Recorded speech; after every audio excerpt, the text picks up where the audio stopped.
MG has established itself as a leader in affordable EVs, and the roomy MG5 estate, with its official WLTP driving range of up to 250 miles, is one of the best it makes.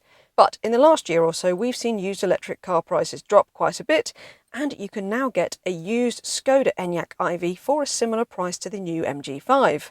It's an age-old question. Do you buy a new budget car or a used version of a slightly more premium alternative? And here is a conundrum that's even more tricky than usual, because these are both favourite cars for CarGurus. They're both really excellent EVs. In fact, the Skoda Enyaq that we've got over here, that's our used car, and that one, our SUV mega test a few years ago. So the MG5 here has had a very heavy facelift, and now it costs from just under £31,000 for the basic SE, or the trophy that we've got here, which I think most people will go for, that's 33.5. Now, it's got a 57.4 kilowatt hour battery, and that gets you a range of, if you go for the trophy, which has a slightly lower range, 235 miles. Our used Skoda is an Enyaq IV60, the smaller of the two batteries available. That means a usable battery capacity of 58 kilowatt hours and a WLTP electric driving range of 256 miles. This particular used car comes with a loft interior, under 13,000 miles on the clock, and a price of £31,700. So those are the figures that you're talking about, and crucially, it's worth pointing out that both of these cars, used Enyaq and new MG5, you can get for about £400 to £500 per month on a PCP deal, depending on the deposit you've got, if you've got a Part X and all of that stuff, of course. So the monthly costs aren't too bad either. When it comes to practicality, well, again, both are really good, but the Skoda is absolutely brilliant. So you get this 585 litre boot in here, it's absolutely huge. And really, I think it's going to do for pretty much any kind of family use. So you get really nice big load bay, you're going to get double buggy in there, no problem, or a couple of big dogs. You've got through loading as well. It really is about as practical as a 5-seat family car gets. There's also huge amounts of space in the back seats of the Skoda, with tons of leg and headroom and a centre armrest, but rear charging sockets are optional and haven't been added to this car. It's just as roomy as you would expect up here as well, so I think any size or shape of driver is going to get comfortable. I would add that both of these cars are 4.6 metres long, actually. It looks like the Enyaq's quite a bit bigger, but it's not. It's a bit of an optical illusion because it's got the stumpier front end and a longer cabin. So that does show in a slightly roomier feeling cabin generally, I think. And that is a good thing. I also would add that this test car is about as basic as an Enyaq gets, so there's not many options on it at all. It has got the loft interior, which brings this sort of part leather finish inside, or part leatherette, I should say. And that's worn really well. This car's got 13,000 miles on it, and this still feels brand new in here, I have to say. So that's really cool. Be a bit careful about what options are on the car that you're looking for, because like I said, it's a bit of a minefield. But even on this really basic car, you've still got your power fold mirrors, you've got cruise control, climate control. You've really kind of got all the basics. You want a reversing sensors as well, no camera, unfortunately, but it's not bad at all. I think it's still really easy to live with. You also get this 13-inch touchscreen. Now look, it's well documented that there are issues with this software system and the screen. I think the graphics are fine. I've generally not had a huge amount of problems with it. Sometimes, notoriously, these screens can freeze, and I hate the touch slider volume control along the bottom because it's too easy to hit it by accident. But you've got your wireless Apple CarPlay and Android Auto, you've got your nav, you've got all of your infotainment stuff. Honestly, I don't think the screen is actually that bad to live with. What about the MG5 then? Well, that has a smaller official boot capacity of 479 litres, but it's still a really good sized load space, and just as with the Skoda, there is space for your charging cables underneath the boot floor. Now, I can absolutely understand people preferring the MG5 specifically because it's an estate. The only downside with that, in terms of the practicality, is that you get slightly lower roofline here, so actually leaning in to sort of faff about with child seats isn't quite as easy as it is on the Enyaq, and you do get a bit less headroom as well. But having said that, it's still really comfy back here. You do get a centre armrest, if no through loading, and generally it's going to be really good for family use. The MG5 Trophy also gets charging points in the back seats as standard, and as you'd expect, both of these cars have two sets of Isofix in the back seats, but neither offers a 7-seat option.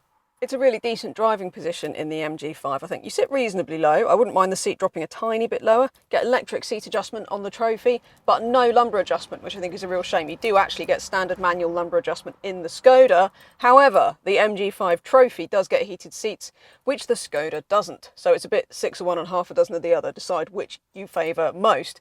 In my benign dictatorship, I would ensure that every EV had heated seats as standard because they're more efficient than aircon or using the heater in the winter, and personally I love them. Anyway, apart from that, the MG5 has all the equipment you could want, especially if you go for trophy. You've got your leatherette, you've got a 360-degree reversing camera, you've got your Apple CarPlay and Android Auto, even if you do have to plug your phone in. It really does have everything you could want. The standard SE is much better value, and to be honest, I think it has got pretty much everything that most people are going to want, apart from heated seats. So do look at the SE if, you know, purchase price is a real priority. Nonetheless, I do think it's really nice up here. The MG's slim, high-set touchscreen has sharp graphics, but it can be really quite slow to respond, and the in-screen aircon controls are a total nightmare to use when you're driving. Apple CarPlay and Android Auto are standard, but not wireless as they are in the Skoda, and you also can't set your cabin preconditioning via the screen in the MG5. You have to use the phone app, which can be annoying if the app is playing up. Generally, the MG system does the job, but we'd rate the Skodas as better even if, in truth, both can be frustrating. As for charging, one thing you need to know about the Skoda Enyaq is that originally you had to pay extra to get 100 kilowatt rapid charging. It only came with 50 kilowatt rapid charging as standard, which I think is a bit cheeky really, isn't it? It should have come with 100 kilowatt as standard from the off. Anyway, it didn't, but most buyers will have added it. Do check that if you're looking at a used Skoda. Anyway, as of September 2022, it had a bit of a revamp, and the Skoda Enyaq 60 now comes with 120 kilowatt charging as standard. The bigger battery actually gets fractionally faster charging. So there you have it. That means if you plug into a 150 kilowatt rapid charger, you're going to get a 10 to 80% charge in something like 30 to 35 minutes in the Skoda, best case scenario. The MG5 is slightly slower, 87 kilowatts rapid charging at best, so that means that you're going to get 10 to 80% in more like 40 to 45 minutes. I would add, obviously, the temperature, the state of the charger, whether there's other people charging there, all that stuff affects it. So don't expect this to necessarily be how fast you can charge all of the time. Always bear that in mind. Other things to mention, the MG5 gets vehicle to load charging as standard, so you can plug in, well, anything, a laptop, another EV, a fridge when you're out camping, and you can use the high voltage battery to charge them, which I think is a really nifty feature. And it's a real shame that you can't get it on the Skoda, actually. So that's definitely score one up to the MG5. Both cars use the European standard CCS and Type 2 charging ports, of course, so are compatible with almost all public charging stations. Plug in at a 7 kilowatt home charger and you'll have a full charge in under 10 hours. So in truth, I just don't think that the way these cars drive are going to be a chief priority for most people buying.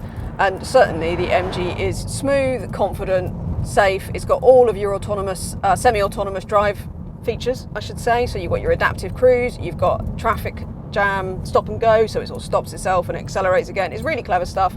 The Skoda has all of that too, so it's got all of your driver assistance systems sewn up on both of these cars. So one other thing I want to talk about is the fact that the MG5, the pre-facelift, came 66th out of some 70 odd cars that were surveyed in the 2023 JD Power survey, which covers car reliability and also dealer service. Now, I think it's the dealer service that probably hurt it, because I've heard anecdotally that it can be a bit hit and miss as to the kind of service you get at MG dealers.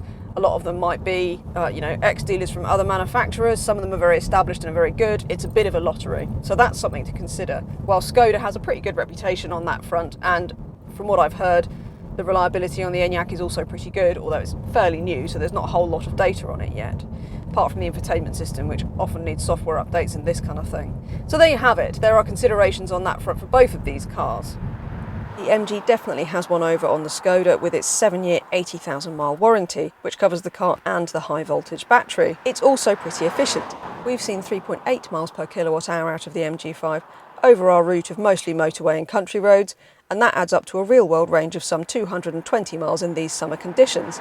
Expect that to drop to around 170 to 180 miles in the winter. So we know that the MG's got a longer warranty, and we know that it's a bit faster than the Skoda. But for all that, I don't think that the performance is bad in the Skoda at all. It's got really nice sort of strong mid-range to it. I really don't think that it feels that much slower than the MG, to be honest. It's good. I really like the way the Skoda drives. As with the MG, it's smooth. I think the Skoda is definitely a bit more refined, and visibility is a little bit better. I think that high driving position, the way you look down the road, that's really nice. And visibility to the rear is definitely better, because the rear headrests on the MG do cut into your visibility out the back window a bit. Otherwise, brake feels really good in the Skoda. You don't get the same modulation of brake regen that you do in the MG, so you've got 3 levels in the MG, like I said, and you've only got 1 in the Skoda, so you can put it into B mode and you get heavier regen. But it's all very predictable, and if you just leave it in D, to be honest, the sort of level of engine braking that you get, or brake regen, feels like normal engine braking in a petrol or diesel. So if it's your first time in an EV, you're going to feel fine. And that's what I like about the Skoda. Everything feels very intuitive. You can just jump in and it's really easy to drive. If I had to pick between the two purely on how they drive, it's very close, but I would go for the Skoda, chiefly because I prefer the driving position a bit. I think it's a touch more refined, and I like the steering weight. It's a bit slightly meatier, slightly more confidence-inspiring steering, I think, in the Skoda, but both really nice to drive. Now, I want to talk about battery longevity, because this is a real key issue for a lot of people who are looking at buying a used EV like the Enyaq. And it's a particular concern if you're looking at buying an older electric car. Obviously, this car's only, barely a year old, really.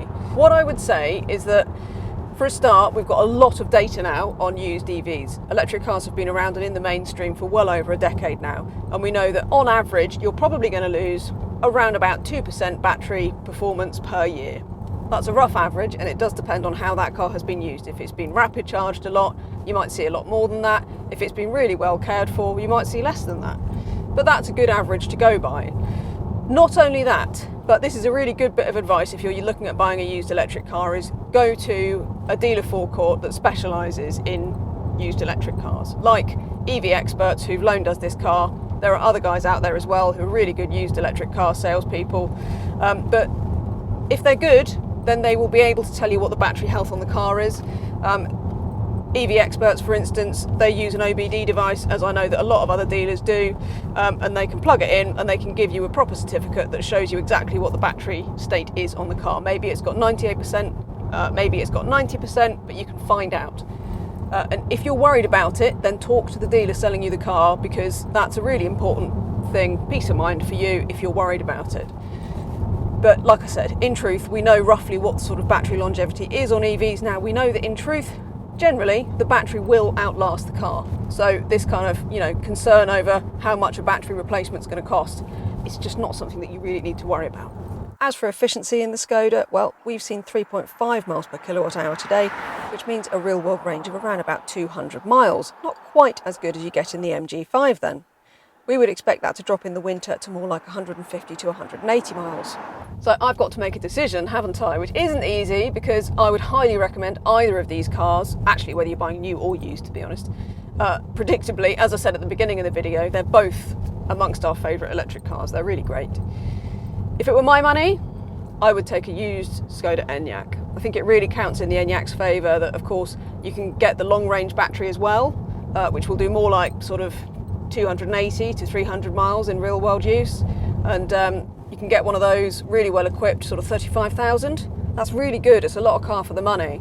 Obviously, this basic 60 that we've got here, also good value. It just feels like a lot of car for the money. And I think next to the MG5, I really value, I think the Skoda's interior finish feels a bit better. I prefer the infotainment system, much as, like I said, it's not without its own glitches. And I like the fact that the Skoda, to my mind, it just drives with a bit more confidence. I prefer the steering, feels roomier, it's usefully more practical. It's got a lot going for it. I love the MG5. I think go and buy one new if you want to, and it's absolutely brilliant.